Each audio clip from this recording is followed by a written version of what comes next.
Quand même que tu nous rappelles, je prends sur moi, un petit peu les propositions du collectif de la grue jaune. Donc, la proposition numéro 1 de la grue jaune tourne autour de la coparentalité et propose un contrat parental d'éducation en mairie. Ça revient aussi à un livret qui serait remis à ceux qui se marient, ou peut-être en union libre aussi, avec une perspective de résidence alternée égalitaire en cas de séparation automatique. Alors, la proposition numéro 1 aussi comprend des maisons de la coparentalité et de la conciliation et un conciliateur familial aussi. La proposition numéro 2 donc, privilégie la résidence alternée égalitaire comme l'amendement 108 qui a été voté il y a quelques semaines par les sénateurs mais pas encore par les députés.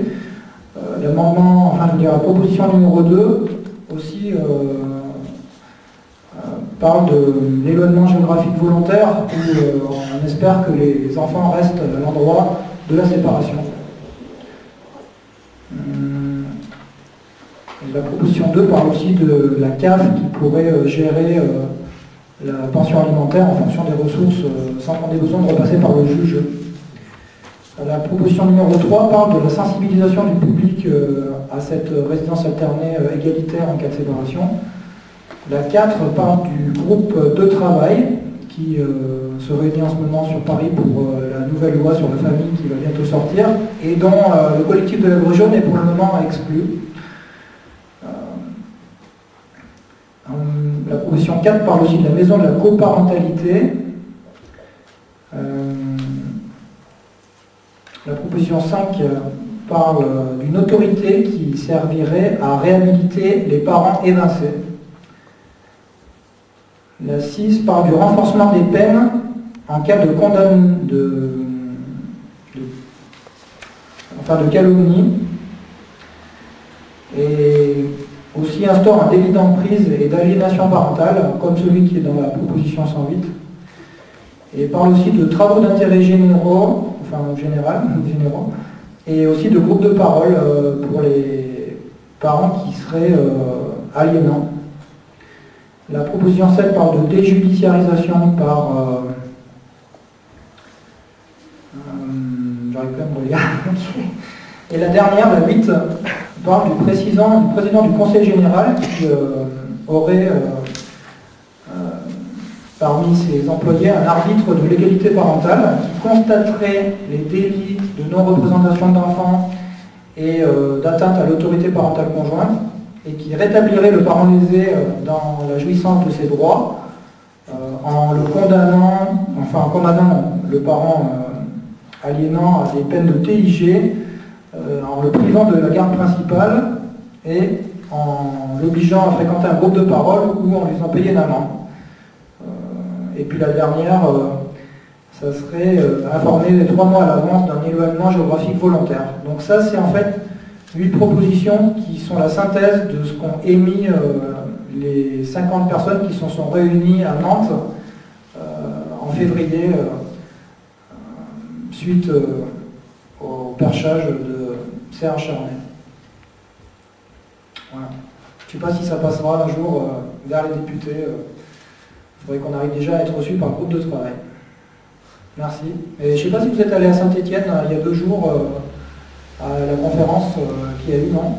Vous n'étiez pas au courant peut-être Avec M. Hollande? Non. C'est M. Bagard, je crois. Oui. Mon nom comme ça. Gabard. Gabard, pardon. Vous êtes allé? Non, c'était pas Saint-Étienne, c'était Pas une Nissière. petite commune. Non, on n'y est pas Okay. allé. Bon. Pourquoi on n'y est pas allé? Parce que c'était la journée de la présence de M. Hollande, il me semble. C'était mardi.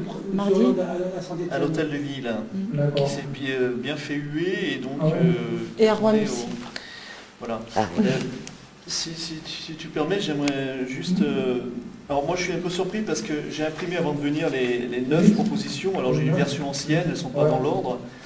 Et je ne peux pas m'empêcher de mettre en avant les 6 du COPCO. Ah ouais, je vais pas... D'accord. J'aimerais toutefois faire un petit parallèle avec celle du flag jaune et celle du COPCO. Alors, bon, après, je veux rester factuel.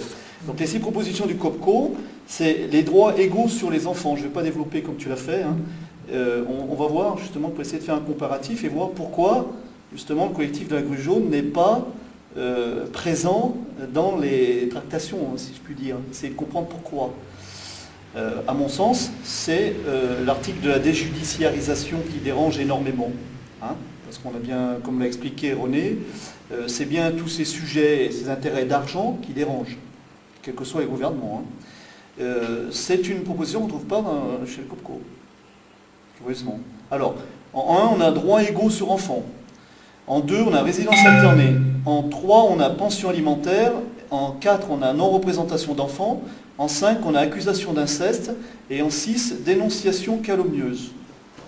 Voilà, je voulais juste préciser que ces sujets sont beaucoup plus, on va dire, recevables du fait qu'il n'y a pas le sujet de la déjudiciarisation. Voilà, c'est une petite remarque que je voulais faire. Enfin, c'est mon analyse, je ne sais pas si elle est partagée. Le problème, c'est que le désastre des affaires familiales, c'est la justice, principalement.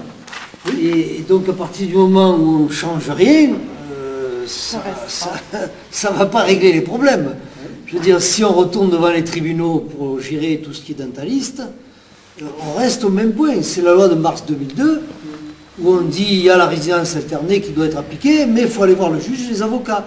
Donc à partir du moment où on va voir les juges et les avocats, ils mettent en échec la résidence alternée, il y a toutes sortes d'entraves et de manipulations qui sont mises en place, de telle sorte qu'elles ne s'appliquent pas. Donc ça sert à quoi de faire des lois si on met un contexte qui fait qu'elles ne sont pas appliquées? C'est vrai que c'est intéressant de demander à Eric et à William par rapport à l'opération de Saint-Étienne.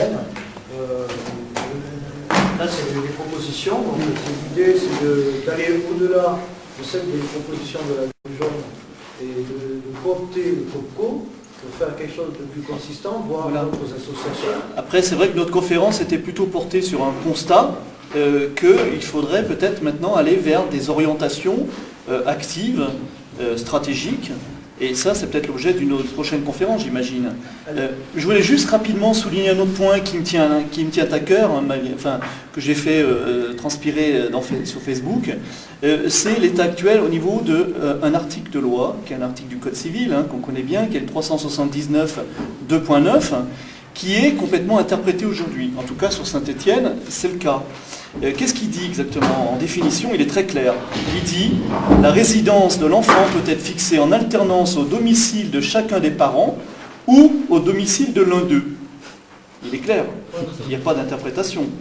Ça ne veut rien dire. Non, mais justement, il y a une faille dans le système. Et on crée, je vais le mettre avant parce qu'on a beaucoup parlé du conflit, on crée le conflit et on invoque le conflit. Les avocats sont très forts pour ça. En salissant le père, en l'excluant, ou la mère, hein, plus souvent le père, en le diffamant. Moi j'ai été attaqué, je ne suis pas le seul, hein, je ne suis pas là pour exposer mon sujet, mais le fait qu'il y ait conflit, mon avocat est allé porter en appel le fait qu'il y a des cas de jurisprudence, et je vais lire des cas de jurisprudence qui ont été exposés au juge, et il n'en a pas tenu compte. Ce cas de jurisprudence, alors il y a les références, hein, Rennes, 6e chambre, 11 février 2008, il y en a plein, hein, des cas de jurisprudence. Hein. La jurisprudence rappelle, après la définition, voilà, je te rejoins. Mais dans l'état actuel où on est encore dans la justice, il y a un abus de cet article du Code civil. Le conflit qui oppose deux parents ne peut servir utilement à faire échec à la demande de résidence alternée. D'accord? Ce qui reviendrait à ne jamais donner droit à une telle demande et à nier tout droit à la résidence alternée de l'enfant. Dans la mesure où, portée devant le juge, cette demande résulte nécessairement de l'existence d'un conflit. Ça, c'est un délibéré de Lyon, Paul 3, 3e chambre, 3 février 2011. Et il y a plein de cas de jurisprudence comme ça, où la résidence alternée a été accordée de ce fait. Voilà. Donc, il existe... J'ai utilisé des jurisprudences comme ça pour obtenir la garde alternée. Et pour moi, ça a fonctionné. Oui, alors pourquoi T'as mis combien d'années pour obtenir? Pourquoi à Saint-Étienne, j'allais y venir, pourquoi à Saint-Étienne ça ne marche pas? Parce que nous avons la présence de notre cher monsieur qui a pouvoir auprès des juges en tant que conseil, qui est monsieur Maurice Berger, pédopsychiatre, et qui tient le CHU de Saint-Étienne. Voilà. Bon, c'est très bien les compléments, c'est mes papas. Et toi, Hervé, tu as mis combien d'années pour obtenir la garde alternée, la résidence alternée? 3 ans. 3 ans. 3 ans et 3 jugements. J'ai eu les 15 jours. Après, j'ai réussi à avoir du mardi soir au jeudi matin, Ouais. en élargissement de garde. Et comme la maman n'était pas d'accord, elle a fait appel de la décision et moi j'ai fait appel incident. Et j'ai demandé la résidence alternée et le juge me l'a donné en utilisant des jurisprudences entre autres. Et quel jurisprudence? Mais